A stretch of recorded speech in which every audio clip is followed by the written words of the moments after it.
तो क्या जो भी बोलती है गलत बोलती हैं? अरे नया सिंह, ऐसा महिला को, इन्हें राष्ट्रपति को सम्मान करना चाहिए। अच्छा। प्रधानमंत्री को सम्मान करना चाहिए कि देश का महिला जो है, जिसको विधवा बना करके रखा गया था, वो महिला आज आवाज उठा रही है तो इनको बौसीर हो रहा है, लोगों को इनको जलन हो रही है। क्योंकि जो महिला हांडी और फांडी अब बर्तन और रोटी पकवाया लोग, वो महिला जज और कलेक्टर बन रही है, जजमेंट दे रही है, वो अपनी आवाज से बात को रख रही है, तो इनको बौसीर हो रहा है। महिला को पुनः ये लोग पुनः महिला को जो है ना, पुनः जो है ये लोग विधवा बनाना चाहता है। वही वाला मनु स्मृति वाला इन लोगों ने नीति लाना चाहते हैं। संविधान को बदल करके मनु स्मृति लाने वाले मनुवाद, ये ब्राह्मणवाद जिस तरह से हावी है ये देश में, सबसे बड़ा अगर देशद्रोही है तो यहाँ के ब्राह्मणवाद है। जिस तरह से जो मानसिक गुलाम लोग बैठे हैं, ये लोग सोचने वाले लोग नहीं है, ये जनता के मानव अधिकार के हनन कर रहा है। ये लोगों को समझने की जरूरत है। नेहा के ऊपर जो हुआ है, नेहा जी तो गायकी है, अपन गायकी के माध्यम से अपना बोलती रहती है। इसी के लिए तो कह रहे हैं ना कि ये लोग विधवा कहता है, ये लोग विधवा, वही विधवा औरत को बना करके अब बड़ा बड़ा पुजारी और पंडा मंदिर में ले जा करके पीपर से शादी करवा करके और संबंध बना करते थे, नाजायज संबंध बनाते थे। नाजायज संबंध बनाने के बाद ये लोग क्या करते थे जानते हैं? उसका नाम क्या देते थे? जब पेट में बच्चा रुक गया तो यही गेंडा स्वामी जो लोग है, मोटा मोटा गेंडा आंटीना बढ़ा करके मंदिर में पूजा पाठ करने वाले गेंडा, यही लोग कहते थे क्या, ये भाई ये तो हाँ गांव में हल्ला होता था तो कहता था कि ये तो हरि के दिया हुआ है। हरिजन, जो औरत विधवा औरत के पेट से बच्चा पैदा हुआ उसी के नाम पड़ा हरिजन। हरिजन वही लोग हरिजन हैं। Baba Saheb atrocity SC ST act में 1989 में उन्होंने दिए हैं कि हरिजन शब्द क्या है, गैर कानूनी। अगर हरिजन किसी ने कह दे अपना माई का दूध पिया है ना, तो सामंतवादियों से कहता हूँ कि हरिजन कह दे।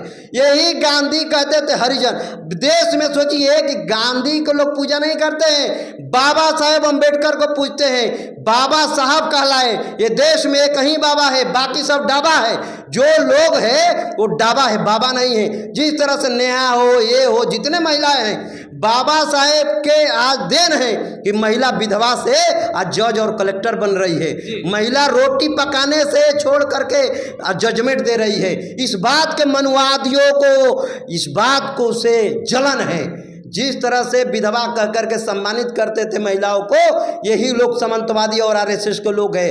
यही लोग हिंदू मेंटलिटी के लोग हैं जो हिंदू अपने आप को कहते हैं। ये देश में अगर हिंदू है तो हमें क्यों नहीं सुरक्षित रखा जाता है? इस देश में पूरी भारतीय हिंदू है, SC ST OBC हिंदू है, तो इस देश में क्यों नहीं हमारे साथ में रोटी और बेटी के संबंध की जाती है? ये देश में जिस तरह से, आज बताइए, मिश्रा जो है कौन उल्टे चश्मा दिखाती है ना, उसने भी तो आवाज उठाती है ना। जात के पंडित है ना, वो भी आवाज उठाती है, सबका बैंड बजाती है।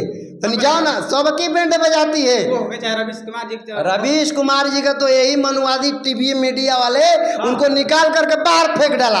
सही बात कहने पर इस देश में लोगों का बौसीर होता है। सही बात नहीं कही जाती। सही बात कहोगे, सुशील अगर पासी जाति वर्ण व्यवस्था से है तो ये मनुवाद के दिया हुआ है। ये देश में मनु स्मृति के दिया हुआ है जाति वर्ण व्यवस्था। इस देश में हम बार बार कह रहे हैं कि जो लोग है ना हरिजन कहने वाले, गांधी ने हरिजन के शब्द प्रयोग करते थे, हरिजन शब्द कि हरिजनों के हम नेता है। इसी के लिए गांधी को खत्म करने की विरासत नोट पर रखी गई है। अब बाबा साहेब को संविधान की निर्माता रखी गई है। बाबा साहेब ये कहीं जवाहरलाल नेहरू के चाचा जी कहते थे ना, ये लोग क्या कहते थे? जवाहरलाल नेहरू को चाचा जी कहलाए जवाहरलाल नेहरू, और गांधी बापू कहलाते ना बापू। और Baba Saheb Ambedkar London Colombia university से आने वाले पहला ये व्यक्ति हैं कि बाबा साहेब कहलाए। इसी के लिए देश में सबका वो बाप हुए। और जो ब्राह्मणवाद अपने आप को कहता है, वो लोग हमारे बाबा साहेब अम्बेडकर का जो शादी हुई दूसरी, वो ब्राह्मण जाति से हुई, इसलिए ये लोग हमारे नाना जी लगेंगे। ये लोग हमारे नाना जी है, समझने की प्रयास करिए। ये लोग नाना मामा लोग हैं। आप जिस तरह से ये लोग हमारे ऊपर, इन लोगों ने फर्जी जो है ढोंग करते हैं, और मुकदमा जितना ये लोग करेंगे मुकदमा, उतना ही हमारी आवाज बुलंद होगी, उतना ही कभी हम लोग कभी चुप होने वाले ही नहीं है।